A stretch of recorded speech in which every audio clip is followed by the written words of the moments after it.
So let us talk for more on the current situation on the battlefield in general and Ukrainian counteroffensive in particular. And Ukraine is continuing its critical counteroffensive. Et de la contre-offensive qui est menée par l'Ukraine. To run a counteroffensive. Ukrainian counteroffensive is far from a failure, even though it is progressing more slowly than planned, stated the chairman of the Joint Chiefs of Staff of the United States, General Mark Milley. The main problem causing Ukrainian casualties right now is minefields, not Russian aircraft, said Milley. Alexander Syrskyi, in an interview with BBC, admitted that now, in more than a month since it started, Ukraine's long-awaited offensive on multiple fronts is going slower than many had hoped. He says in the east, just like the south, the area is saturated with mines and defensive barriers.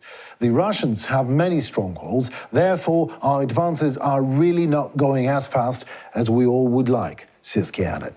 So, David, please educate me, as an expert, what is slow and what is fast in terms of Ukrainian counteroffensive? And what is it then? Is it slow or is it fast or is it enough? Or maybe you know the way how to make it faster? Ukrainian offense going slow not just because of the minefields, because of all the defense that Russia built in the past half a year. First of all, we must say that Russians learned the lessons from the Kharkov breakthrough in the last year. The main thing that they did, they doubled their forces in Ukraine, and now they have something like 400,000 men that twice as they had last year. Secondly, they built echelonized defense from one edge to another in the south. And only after that, also means like minefields, strong points, all of this is covered with artillery and air force. But the main reason that Ukrainian offensive not going as fast as they would like is two main factors. Russian troops endure under fire, and the stability of Russian command and control chains. Two of these factors were lost by Russians in last year Kharkov offensive. Now they are performing much better on these two factors, and that is what holding the Ukrainian offensive, because the minefield is just stopping the coming troops. After that, after they stop, the Russians attack them with artillery, air force, and their own counter attacks. So Ukrainians suffer losses. They have to retreat and try again and again on the same tracks and on the same fields. That's the reason that's going slow. But on the information available right now, almost all the Russian reserves already engaged or in the battle themselves or in the line of defense. Ukrainians, on the other hand, still have, at least theoretically, enough reserves to slow grind the Russian defense line. But the problem is it's the theoretical numbers maybe have enough. But we will see who will crack first. If Ukrainian forces crack, the offensive will stop dead.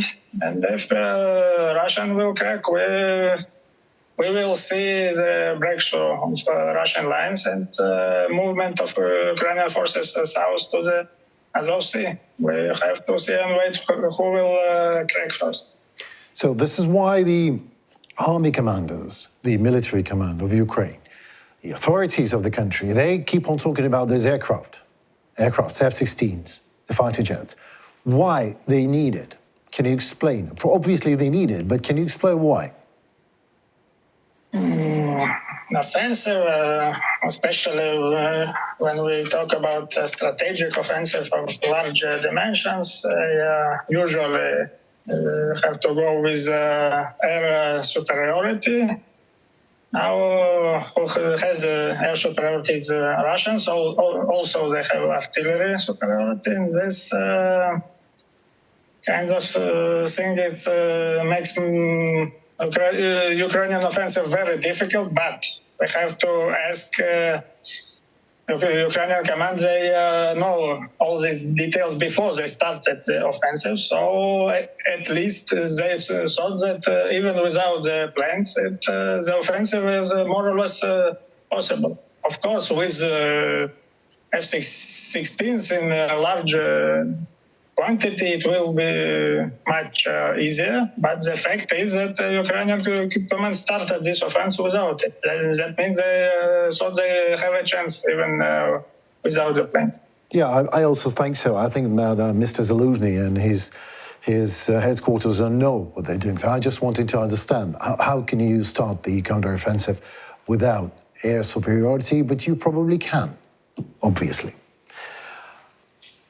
My next question, pardon me, if you have anything to add, please go ahead. But I was going to move right to my... Possible, but it's much more hard, and that is the reason. But I want to once more say that if Ukrainian commands ordered the offensive, they thought they have a chance even without the plans. That we have to bear this in mind. Yeah, and the world he's helping, actually, because Ukraine has gained at the Vilnius summit this.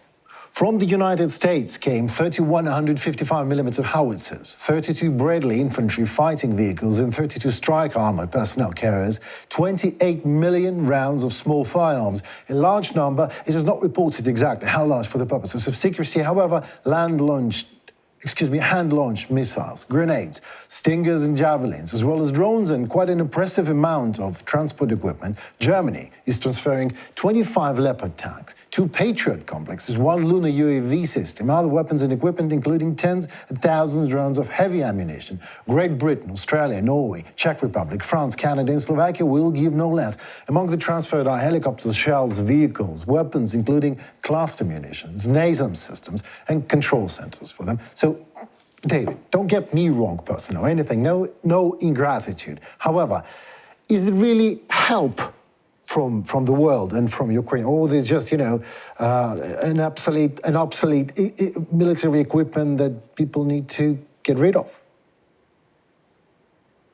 If we look at this war, the main lesson that this war taught us that there is almost no such thing as obsolete equipment. We see Ukrainians and Russians use not only new but all the tanks, all the vehicles, and all the weapons. So Ukrainians now agree to accept even tanks from 60s and maybe even 50s and so on. There is no such thing as obsolete weapons. The game is on quantities, not qualities. That another lesson. Before this war, there were many military theorists thought that quality is the main thing, but we see in the big war, it's a game of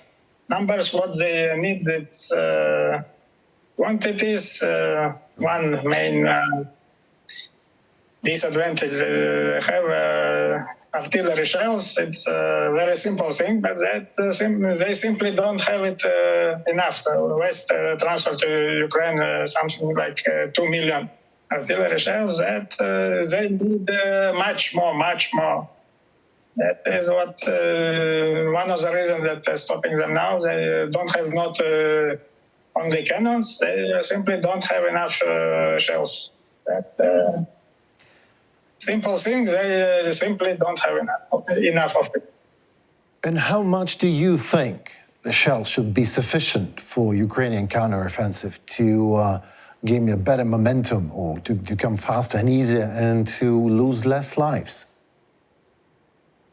The problem is Western countries, as of now, just it's physically impossible to them to provide all the needed quantities. Ukraine needs at least twice more, but now it's impossible when we look at programs of military industries around the world. Maybe the production will meet the demands mainly maybe in 2025, but not now.